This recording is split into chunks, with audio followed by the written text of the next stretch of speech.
السلام عليكم ورحمة الله وبركاته. أعوذ بالله من الشيطان الرجيم.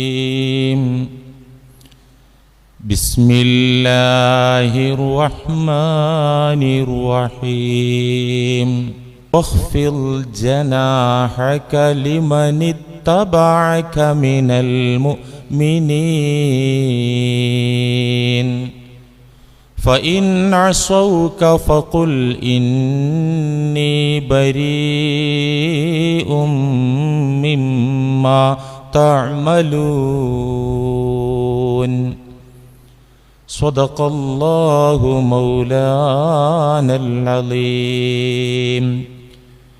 إن المؤمن ليدرك بحسن خلقه درجة الصائم القائم. صدق رسول الله. لك الحمد مولانا على كل نعمتي ومن جملة النعماء قولي لك الحمد.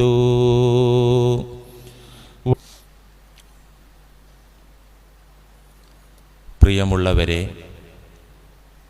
ഏതാനും ആഴ്ചകളായി പരിശുദ്ധ ദീനുൽ ഇസ്ലാമിൻ്റെ അടിത്തറയെക്കുറിച്ച്, ഈമാനിൻ്റെ ജീവനെക്കുറിച്ച്,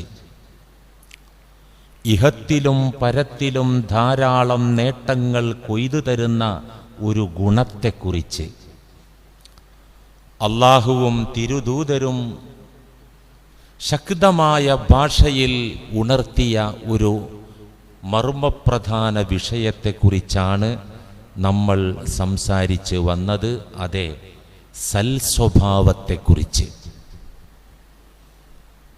ഖുലുഖുൻ അളീമിൻ്റെ ഉടമയായ, അതിമഹത്തായ, ഉന്നതമായ, ഉദാത്തമായ സൽസ്വഭാവത്തിൻ്റെ ഉടമയായ അഷ്റഫുൽ ഖൽഖ് മുഹമ്മദ് മുസ്തഫ സ്വല്ലല്ലാഹു അലൈഹി വസല്ലമ തങ്ങളുടെ മനോഹരമായ സ്വഭാവ പെരുമാറ്റ രീതികൾ ഖുർആനിൽ നിന്നും ഹദീസിൽ നിന്നും ചരിത്രങ്ങളിൽ നിന്നും കുറച്ച് ഭാഗങ്ങൾ നിങ്ങളുടെ മുമ്പാകെ സമർപ്പിച്ചു. അതിനുശേഷം കഴിഞ്ഞയാഴ്ച ആ മനോഹരമായ സ്വഭാവം പകർന്നു കിട്ടിയ, കണ്ടും കേട്ടും അനുഭവിച്ചും കൂടെ നടന്നും പഠിച്ച മഹാന്മാരായ സ്വഹാബത്തിൻ്റെ ഉന്നതമായ സ്വഭാവ പെരുമാറ്റ രീതികൾ ഹദീസിൽ നിന്നും ചരിത്രത്തിൽ നിന്നും കഴിഞ്ഞയാഴ്ച നമ്മൾ പറഞ്ഞു. ഈ വഴിക്കാണ് ഞാനും നിങ്ങളും ജീവിക്കേണ്ടത്. നമ്മുടെ മാതൃക റസൂലും സ്വഹാബാക്കളുമാണ്. 5 നേരം വന്ന് കുത്തിമറിയുന്ന വിഷയത്തിൽ മാത്രമല്ല മാതൃക. ഇത് ദീനിന്റെ തറയാണ്, ബേസാണ്. ഇവിടെ നമ്മൾ അവരെ മാതൃക സ്വീകരിച്ച് അവർ നടന്ന വഴിക്ക്, അവരുടെ സമീപന പെരുമാറ്റ രീതികളുടെ വഴിക്ക് നമ്മൾ വന്നില്ലെങ്കിൽ നമ്മുടെ ദീനിന് തറ ഉണ്ടാവില്ല. തറയില്ലാത്തൊരു ദീനിന്റെ വക്താക്കളാണ് നമ്മളെങ്കിൽ ഒരു നിസാര പരീക്ഷണം വരുമ്പോഴേക്ക് നമ്മൾ വിശ്വാസം വലിച്ചെറിഞ്ഞേക്കാം. വിമർശകരുടെ അടിസ്ഥാനരഹിതമായ ദുരാരോപണങ്ങളും വിമർശനങ്ങളും കേൾക്കുമ്പോഴേക്ക് നമ്മുടെ ഈമാൻ തകർന്നു പോയേക്കാം. കാരണം ബേസില്ല.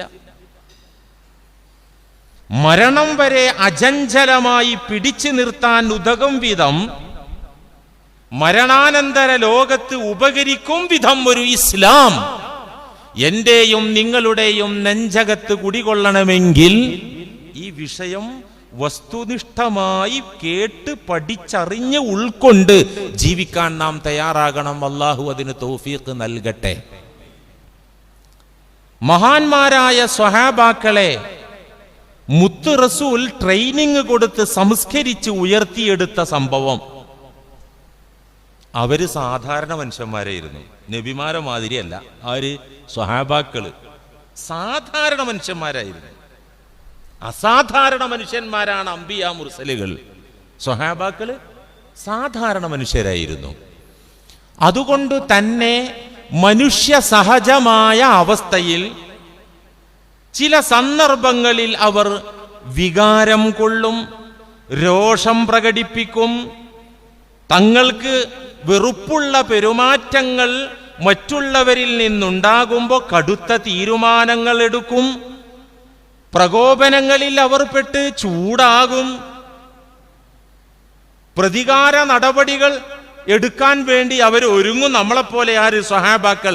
അത്തരം വേളകളിലൊക്കെ അല്ലാഹുവും റസൂലും പ്രിയപ്പെട്ട സ്വഹാബാക്കളെ സൽസ്വഭാവത്തിന്റെ കോട്ടയിൽ പിടിച്ചു നിർത്തി തളച്ചിട്ട സംഭവമാണ് ഖുർആനിൽ നിന്നും ഹദീസിൽ നിന്നും നമുക്ക് കാണാനാകുന്നത്.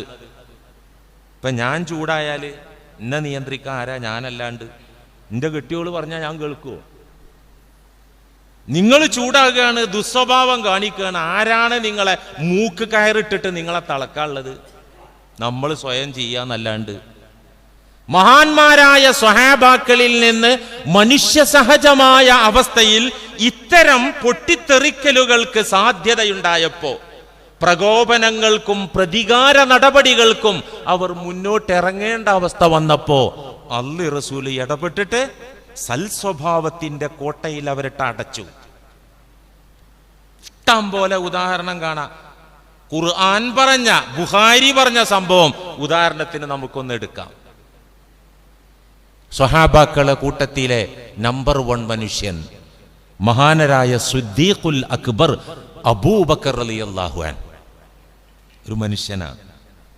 മലക്കൊന്നല്ല, വികാര വിചാരങ്ങളും സിരകളിലൂടെ രക്തമോടുന്ന ഒരു മനുഷ്യനാണ് അവിടുന്ന്. പക്ഷേ ആ മനുഷ്യൻ അംബിയ മുർസലുകൾ കഴിഞ്ഞാൽ 1ാം റാങ്കുകാരൻ അവിടെന്നാണെന്ന് മുഹമ്മദ് മുസ്തഫ സ്വല്ലല്ലാഹു അലൈഹി വസല്ലം. ആ മനുഷ്യന് ഒരാൾക്കെതിരെ പ്രതികാര നടപടിക്കൊരുങ്ങി. ആരാണ് ഈ ആള്? സിദ്ദീഖുൽ അക്ബറിന്റെ ബ്ലഡ് റിലേഷനായ അടുത്ത രക്തബന്ധുവായ മിസ്തഹ് ഇബ്നു ഉസാസ റളിയല്ലാഹു അൻ. ആരായിരുന്നു അവിടത്തെ ബന്ധു? മിസ്തഹ് എന്നവർ എന്ത് ബന്ധമായിരുന്നു? മാതൃ സഹോദരിയുടെ മകൻ. നിങ്ങളെ ഉമ്മച്ചിയുടെ ചേട്ടത്തി അനിയത്തിമാരുടെ മക്കള് നിങ്ങളെ ചേട്ടൻ അനിയന്മാരാ. ഉമ്മാന്റെ ചേട്ടത്തി അനിയത്തിമാരുടെ മക്കള് നമ്മളെ സഹോദരന്മാരെന്നെ, അടുത്ത ബന്ധുവാ, കസിൻസ് ആണ് അവര്. ഇതുപോലെ മാതാവിന്റെ സഹോദരിയുടെ പുത്രനായിരുന്നു മിസ്തഹ് എന്ന അടുത്ത ബന്ധു. പട്ടിണിപ്പാവമായിരുന്നു, പരമദരിദ്രനായിരുന്നു. മിസ്തഹിന്റെ വീട്ടിലെ അടുപ്പ് പുകയുന്നത്, അവരുടെ പട്ടിണി മാറ്റിയിരുന്നത് സയ്യിദുനാ സിദ്ദീഖുൽ അക്ബർ റളിയല്ലാഹു അൻഹുവിന്റെ സഹായം കൊണ്ട് മാത്രമായിരുന്നു. മിസ്തഹ് എന്ന ആള് പരമപാവായിരുന്നു. മിസ്തഹും കുടുംബം കഞ്ഞി കുടിച്ച് ജീവിച്ചിരുന്നത് അബൂബക്കർ റളിയല്ലാഹു അൻഹുവിന്റെ ഹെൽപ്പ് കൊണ്ടായിരുന്നു. ആ ഹെൽപ്പ് കൊണ്ട് ഇങ്ങനെ ജീവിച്ചു കൊണ്ടിരിക്കുന്ന പശ്ചാത്തലത്തിലാണ് മകൾ ആയിഷത്തു സിദ്ദീഖയെ കുറിച്ച് മദീനയിലെ കപട വിശ്വാസികൾ വ്യഭിചാരോപണ വാർത്ത പടച്ച് പ്രചരിപ്പിച്ചത്.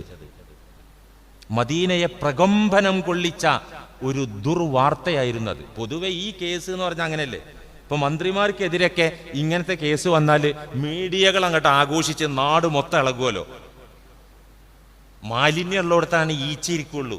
ഈച്ചന്റെ സ്വഭാവമുള്ളവര് ഇത്തരം ദുഷിച്ച വാർത്ത കേട്ട അതിന്റെ പിറകെ പോവും കപടന്മാർ. മദീനയെ പിടിച്ചു കുലുക്കിയ സംഭവമായിരുന്നു മഹദിയെ കുറിച്ചുള്ള ദുഷിച്ച ദുരാരോപണ വാർത്ത. അത് മദീനയിൽ കാട്ടുതീ പോലെ പരന്നപ്പോ അറിഞ്ഞോ അറിയാതെയോ ബന്ധുവായ മിസ്തഹ് ഈ ആരോപണം നടത്തുന്ന ആൾക്കാരെ കൂടെ കൂടിയിട്ട് പറഞ്ഞു, സംഭവം ആയിഷാന്റെ അടുത്ത് കുറ്റം പറ്റിയിട്ടുണ്ട്, സംഗതി ആയിഷാന്റെ ഭാഗത്ത് എന്തോ ഒന്ന് പറ്റിയിട്ടുണ്ട് എന്ന് ഈ മനുഷ്യൻ സിദ്ദീഖ് റളിയല്ലാഹു അൻഹുവിന്റെ മോളെ കുറിച്ചാണ് ഈ പറയുന്നത്. അവിടത്തെ സഹായം കിട്ടിയിട്ടാണ് ജീവിച്ചു പോകുന്നത്. ഈ മനുഷ്യൻ മുനാഫിക്കുകളുടെ കൂടെ അറിഞ്ഞോ അറിയാതെയോ ചേർന്നിട്ട് പറയാൻ തുടങ്ങി.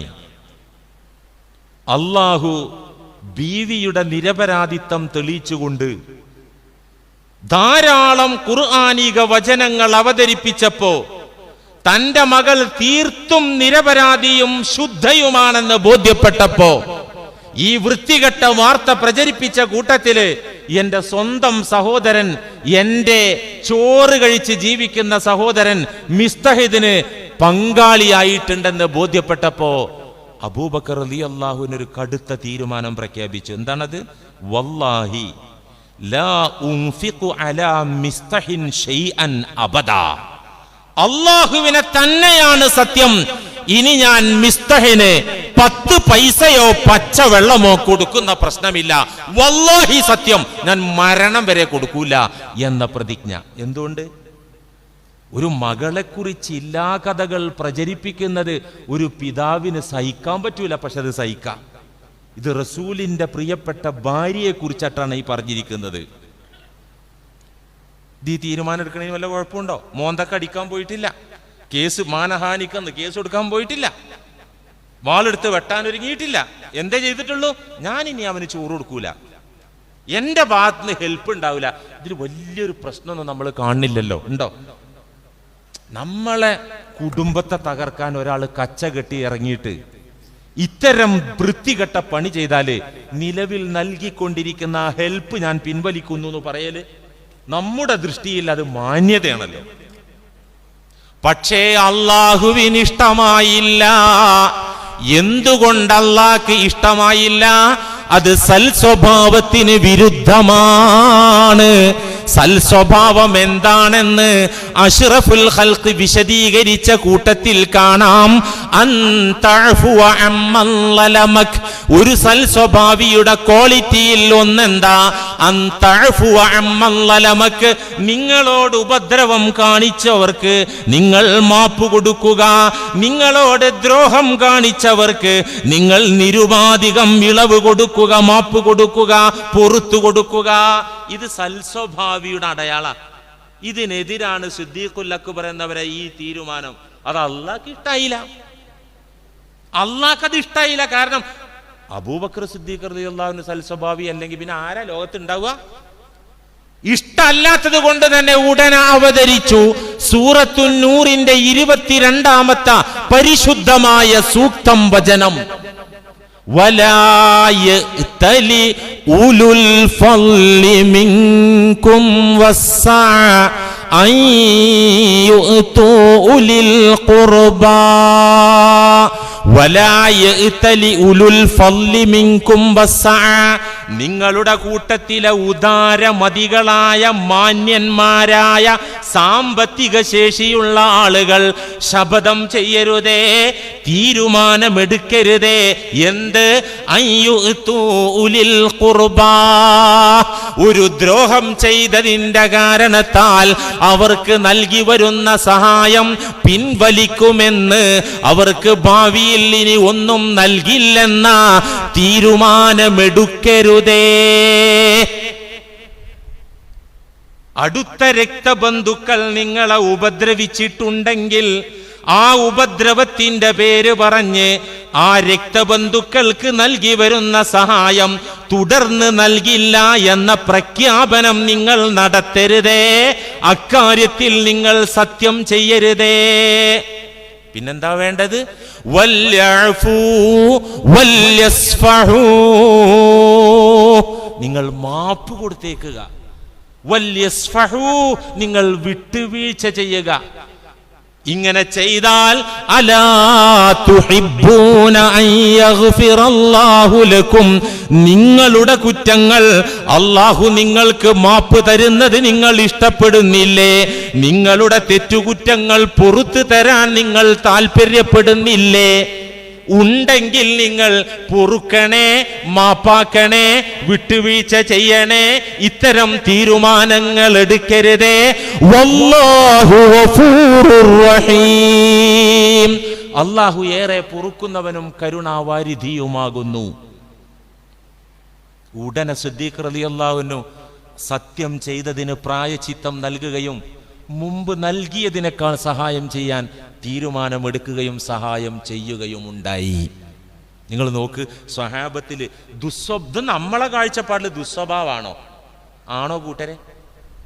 നിങ്ങളെ മോന്തൊക്കെ ഒരുത്തം വന്ന് നല്ലൊരു പ്രഹരം തന്നാൽ അത്ര കുഴപ്പമില്ല. മാനഹാനി വരുത്തുക എന്ന് പറഞ്ഞാല്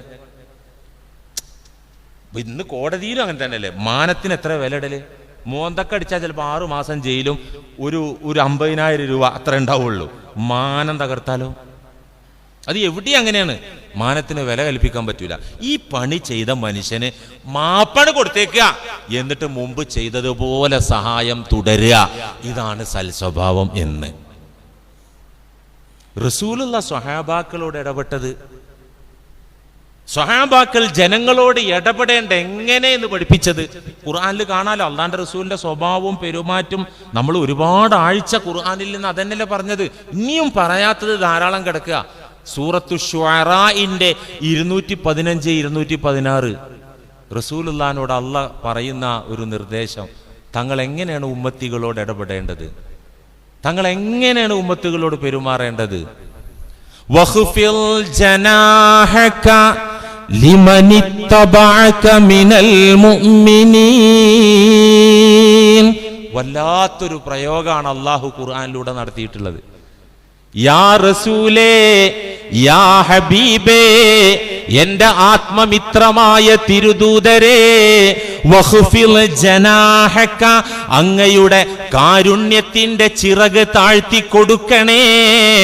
ലിമനിത്തബഅക മിനൽ മുഅ്മിനീൻ, അങ്ങയെ വിശ്വസിച്ചുകൊണ്ട് പിന്തുടർന്ന അങ്ങയുടെ അനുയായി വൃന്ദത്തിന്റെ മുമ്പാകെ അങ്ങയുടെ കൃപയുടെ സ്നേഹത്തിന്റെ കാരുണ്യത്തിന്റെ ചിറക് അങ്ങ് താഴ്ത്തി കൊടുക്കണം റസൂലേ.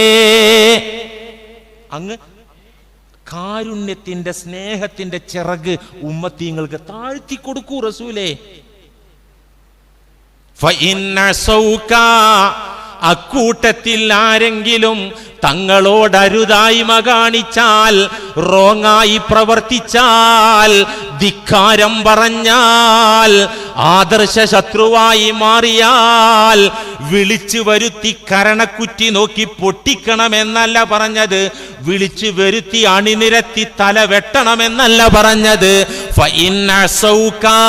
അങ്ങയുടെ സമുദായത്തിലെ ചില മെമ്പർമാർ തങ്ങൾക്ക് വിരുദ്ധമായി നിലകൊണ്ടാൽ, റോങ്ങായി പെരുമാറിയാൽ, അങ്ങ് ചെയ്യേണ്ടത് ഫഖുല്ലിന്നി ബരീഉം മിമ്മാ തഅമലൂൻ.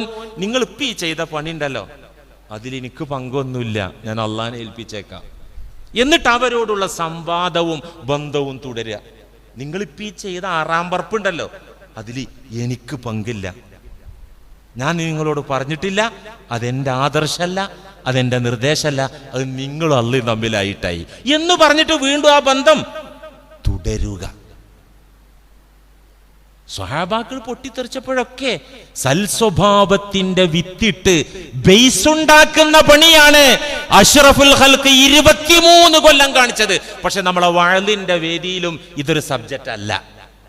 നമ്മളെ വഅല് പിരിവിന്റെ വഅല്, അല്ലെങ്കിൽ മുസ്ലിം ഉമ്മത്ത് ആരെങ്കിലൊക്കെ പുറത്താക്കുന്ന വഅല്, ഗ്രൂപ്പീസം വളർത്തുന്ന വഅല്, സംഘടന വളർത്തുന്ന വഅല്, പിന്നെ മഹിമ പറയുന്ന വഅല്. ദീനിന്റെ ബേസായ ആത്മസംസ്കരണത്തിന്റെ പ്രസംഗം പറഞ്ഞാൽ തന്നെ അനുവദിക്കൂല. ഇത് ഈ വിഷയം അത്ര ഒരു സുഖല്ല. കുറെ ആഴ്ചയിലെ 7 ആഴ്ചയിലെ നിർത്തിക്കൂടെ? ഇത് അടിത്തറന്ന് ക്ലിയർ ആക്കാൻ വേണ്ടി ശ്രമിക്കുമ്പോ ഇബ്ലീസ് സമ്മതിക്കില്ല.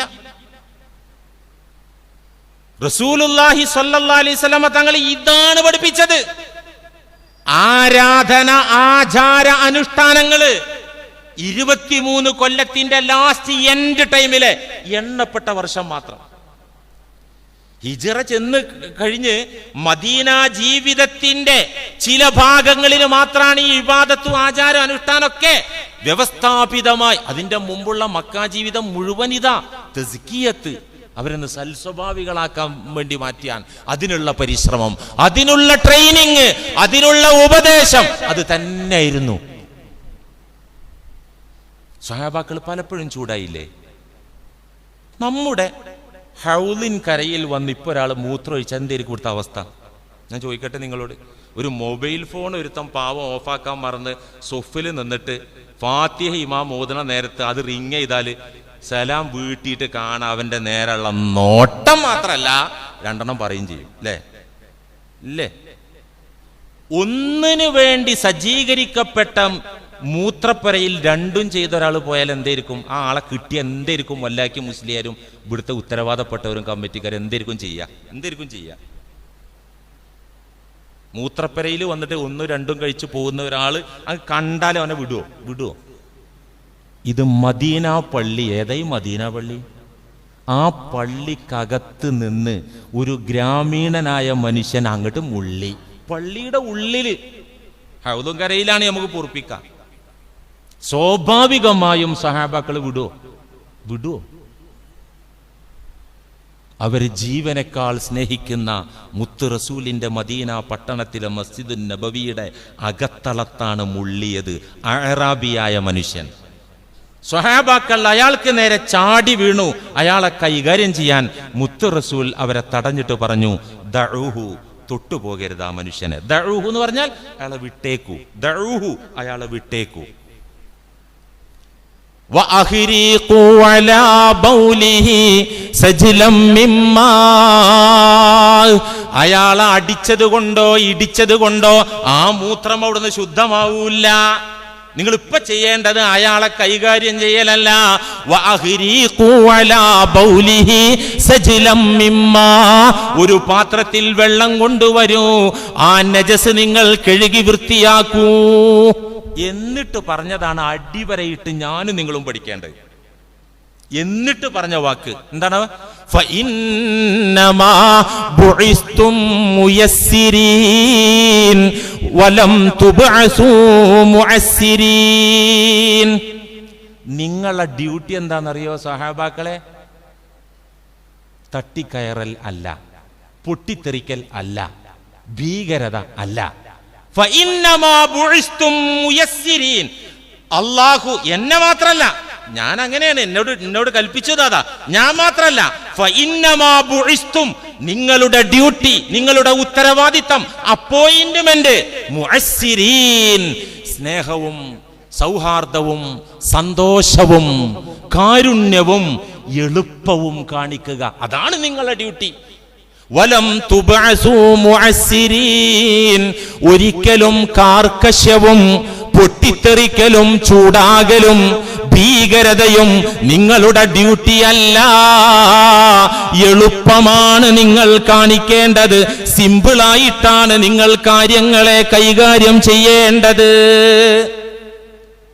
എന്ന വാഴല് 2 വാക്കപ്പതുള്ളത്. നിങ്ങളുടെ ഡ്യൂട്ടി സന്തോഷവും സ്നേഹവും എളുപ്പവും, അത് ഇവിടെ എവിടെയും. എന്നിട്ട് രംഗമൊക്കെ ശാന്തായി. സ്വഹാബാക്കൾ ആ മൂത്രം കഴുകി രംഗം ശാന്തായപ്പോ ആ മുള്ളിയെ സാധുരങ്ങോട്ട് വിളിപ്പിച്ചു. സ്വഹാബാക്കൾ വിചാരിച്ചു ഒന്ന് ചെവി പിടിച്ചൊന്ന് ഇളക്കുമായിരിക്കും. ഇവരിങ്ങനെ നോക്കുക, മോനെ എവിടെ വാ ഇത് വിളിച്ചു. ഇയാള് പേടിച്ച് ഇങ്ങനെ പോയി. മുന്നിലെത്തിയപ്പോ മോൻ അവിടെ ഇരിക്കാറുണ്ട്. എന്നിട്ട് പറഞ്ഞു, ഇന്ന ഹാദിഹിൽ മസാജിദ. ബുഖാരിയിൽ കാണാ ഈ വാക്ക്, റസൂലിന്റെ വാക്ക്, ഇന്ന ഹാദിഹിൽ മസാജിദ ലാ തസ്ലുഹു ലിശൈഇൻ മിൻ ഹാദൽ ബൗലി വലൽ ഖദരി. ഈ പള്ളി എന്നൊക്കെ പറഞ്ഞ മൂത്രപ്പുരയൊന്നും അല്ലല്ലോ മോനെ.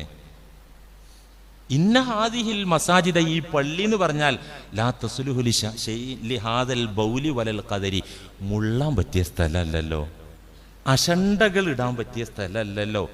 ഇന്നമാഹിയ ലിദിക്രില്ലാഹി വസ്സലാ, ഇത് നിസ്കാരവും ദിക്റിനൊക്കെ ഉള്ള സ്ഥലല്ലേ കുഞ്ഞെ. വന്നത് വന്നു. അയാൾക്ക് എന്താശ്വാസമായിട്ടുണ്ടാവും. അയാൾ പറഞ്ഞയച്ചു, ശാന്തമായിട്ട് പറഞ്ഞിട്ട് അയാൾ പറഞ്ഞയച്ചു. ഒരുപാട് സംഭവം ഹദീസിൽ കാണാമല്ലോ. മറ്റൊരു വേളയിലല്ലേ ഒരു യാചകനായ മനുഷ്യൻ സാമ്പത്തിക സഹായം ചോദിച്ച് അള്ളാന്റെ റസൂലും സഹാബാക്കളും പള്ളിയിലിരിക്കുമ്പോൾ സഹായം തേടിയിട്ട് ഈ സാധു വന്നു. മുത്ത് റസൂൽ കയ്യിലുള്ളൊരു തുക കൊടുത്തു. ഇയാളിത് കിട്ടിയിട്ട് പോക്കറ്റിലിട്ട് അല്ലെങ്കിൽ പണസഞ്ചിയിലിട്ടിട്ട് പോവല്ല ചെയ്യുന്നത്. ഇതിങ്ങനെ നോക്കിയപ്പോ ചോദിച്ചു റസൂലുള്ള, അഹ്സൻതു ഇലൈക, എന്തേ നീ നോക്കണേ? ഞാൻ നിന്നോട് നന്മ ചെയ്തില്ലേ? ഞാൻ നിന്നെ മാനിച്ചില്ലേ? നിനക്ക് ചെയ്യേണ്ട സഹായം ഞാൻ ചെയ്തില്ലേ? എന്തേ? ഫഖാല, ഈ യാചകൻ ആ കിട്ടിയ തുകയിലേക്ക് നോക്കിയിട്ട് പറഞ്ഞു, ലാ അജ്മൽത, താങ്കൾ എന്നോട് മാന്യമായി പെരുമാറിയിട്ടില്ല, താങ്കൾ എന്നെ പരിഗണിച്ചിട്ടില്ല, നല്ലൊരു ഇടപാടല്ല നിങ്ങൾ ചെയ്തത്, ഞാൻ ഇതല്ല പ്രതീക്ഷിച്ചത്. നമ്മൾ ചിലപ്പോൾ യാചകരിന് 10 ഉറുപ്പ്യ കൊടുത്താൽ ചിലപ്പോൾ ചൂടാവും നമ്മളോട്. അപ്പൊ നമ്മളെന്താ പറയാ, ഇങ്ങോട്ട് ചൂടായി വിടലല്ലേ ചെയ്യാ, കിട്ടിയത് മേടിച്ച് പോവാന്നല്ലാണ്ട് നമ്മൾ സ്വാഭാവികമായിട്ട് അങ്ങനെ പ്രതികരിക്കുക. ഇയാൾ അല്ലാണ്ട് റസൂലിനോട് പറഞ്ഞു, ലാ അജ്മൽത, താങ്കൾ എന്നോട് മാന്യമായിട്ട് പെരുമാറിയിട്ടില്ല. സ്വാഭാവികമായിട്ടും സഹാബാക്കൾ രോഷാകുലരാവുകയും ഇയാളൊന്ന് കൊല്ലിക്ക് പിടിച്ചിട്ടൊന്ന് വേദനിപ്പിക്കാൻ വേണ്ടി വന്നപ്പോൾ റസൂൽ തടഞ്ഞിട്ട് പറഞ്ഞു, വിട്ടേക്ക് വിട്ടേക്ക്, വിട് തൊടരുത്. അവിടുന്ന് എണീറ്റ് വീട്ടിലേക്ക് പോയി. വീട് ഒരു ഫർലങ് അകലൊന്നും അല്ല, മദീന പള്ളിയും മുത്ത് റസൂലിന്റെ വീടും തമ്മിലുള്ള അകലം, ആ കബർ ഇരിക്കണതന്നെയല്ലേ വീട്, പള്ളിയും കബറും തമ്മിലുള്ള വ്യത്യാസം ഇവിടെ തൊട്ടടുത്ത് തന്നെ. വീട്ടിലേക്ക് എണീറ്റ് പോയി. അയാൾ അങ്ങോട്ട് വിളിപ്പിച്ചു. ഈ ചൂടായ യാചകനെ അങ്ങോട്ട് വിളിപ്പിച്ചിട്ട്, കയ്യിലുള്ളതല്ലേ പള്ളിയിൽ വെച്ച് കൊടുക്കാൻ പറ്റുള്ളൂ, വീട്ടിൽ വെച്ച് അവിടെ ഉള്ളതും കൂടിയും കൊടുത്തു. എന്നിട്ട് ചോദിച്ചു, അഹ്സൻതു ഇലൈക, ഇപ്പോൾ ഞാൻ താങ്കളോട് മാന്യമായിട്ട് പെരുമാറിയോ? അയാൾ പറഞ്ഞു, തീർച്ചയായിട്ടും അള്ളാണ് നേരെ, ഇപ്പോൾ താങ്കൾ മാന്യമായിട്ട് പെരുമാറിയിട്ടുണ്ട്, താങ്കൾക്കും കുടുംബത്തിനും നല്ലത് വരട്ടെ എന്നൊക്കെ പറഞ്ഞ് ദുആ ചെയ്യാം. അപ്പം അയാളോട് പറഞ്ഞു, നിങ്ങൾ നേരത്തെ ആ സദസ്സിൽ വെച്ച് എൻ്റെ സ്വഹാബാക്കളെ മുന്നിൽ വെച്ച് പറഞ്ഞത് എനിക്ക് കുഴപ്പമില്ല, കാരണം നിങ്ങൾ ആരാന്ന് എനിക്കറിയാം, അവർക്കത് ഇഷ്ടപ്പെട്ടിട്ടില്ല, അവർക്ക് വല്ലാത്ത വേദനയായിട്ടുണ്ട്.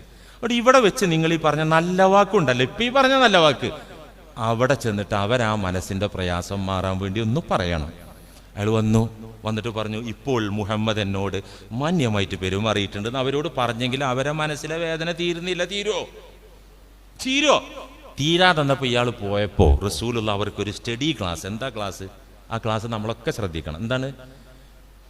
ഇന്ന മസലി വ മസല ഹാദൽ അഅറാബി, ഈ മനുഷ്യനും ഞാനും തമ്മിലുള്ള ബന്ധം ഏതുപോലെ എന്ന് നിങ്ങൾക്കറിയുമോ?